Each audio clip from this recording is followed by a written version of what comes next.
రెడ్డి గారు చరిత్రలో ఎట్లా నిలిచిపోయాడంటే ఆయన ఎలా నిలిచిపోయాడు?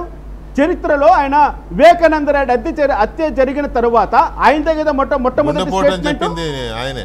మరి ఇప్పుడు ఈ విధమైన స్టేట్మెంట్ ఇస్తున్నాడంటే ఖచ్చితంగా విజయసాయి రెడ్డిని పట్టుకొని లోపల పెట్టి లైట్ డిటెక్టర్తో అతన్ని ఇప్పుడు క్వశ్చన్ చేయాలి పోలీసు వాళ్ళు. ఎలక్షన్ డిపార్ట్మెంట్ చేయాలి పని. ఎందుకంటే ఇప్పుడు మొత్తం వ్యవస్థ అన్ని కూడా స్టేట్ ఎలక్షన్ కమిషన్కి వెళ్ళిపోయింది. మరి ఎలక్షన్ కమిషన్ వాళ్ళు ఒక నోటీస్ ఇచ్చేసి మీరు ఎవరిని అడగడం కరెక్టా? మరి ఇతని యొక్క స్టేట్మెంట్ ఏంటి? విజయవాడలో తెలుగుదేశం పార్టీ సెంట్రల్లో ఉన్నటువంటి ప్రముఖులు ఇందులో ఉన్నారని విజయసాయి రెడ్డి బల్లగుద్ది చెప్తున్నాడు ఇక్కడ. ఇప్పుడు ఆ ప్రముఖులు ఎవరు? బహుశా చంద్రబాబు నాయుడు కావచ్చు, బోండా ఉమామేశ్వరరావు కావచ్చు, మరి పట్టాభి గారు కావచ్చు, ఎవరైనా కావచ్చు. పేరు చెప్పండి. ఇప్పుడే బ్రేకింగ్ వస్తా ఉంది. ఏపీ ఇంటెలిజెన్స్ చీఫ్ పిఎస్ఆర్ ఆంజనేయుల పైన బదిలీ వేటు, అలాగే Kanthi Rana Tata Vijayawada commissioner of police Kanthi Rana పైన కూడా బదిలీ వేటు పడినట్టుగా మనకి బ్రేకింగ్స్ వస్తున్నాయి. అంటే గడిచిన కొద్ది రోజులుగా వీళ్ళిద్దరు కాదండి, వెంకటకృష్ణ గారు, ఇది కాదు బ్రేకింగ్ న్యూస్. ఇద్దరు వెళ్ళాలి.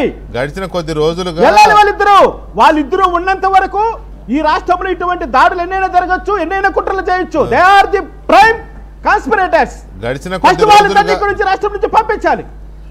బీజేపీ ప్రభుత్వం చేయాల్సిన పని ఇది. ఇప్పుడు చేయాల్సిన పని నెక్స్ట్. ఇప్పుడు ఎందుకంటున్నానంటే మీరు అన్నారు ఇంతవరకు విజయలక్ష్మి గారు అమెరికా పారిపోయారు, శర్మిల గారు కాంగ్రెస్ పార్టీలో చేరిపోయారు. ఇంకా ఎవరి కోసం ఎదుగుతున్నాడు ఆయన? ఎవరిని చంపేస్తాడో కూడా మనం ఇక్కడ పట్టాభి గారు చెప్పారు. మీరందరూ జాగ్రత్తగా ఉండండి అని. ముందు జాగ్రత్తగా ఉండాలంటే ఫస్ట్ వీళ్ళిద్దరిని పంపించాలి.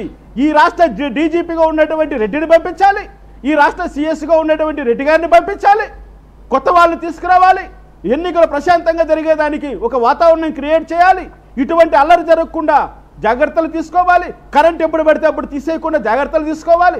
ముఖ్యంగా విఐపీలు పర్యటన చేస్తున్న సమయంలో కరెంట్ అనేది తీసేయడం ఇది ఒక నిజమైన కాన్స్పిరసీ.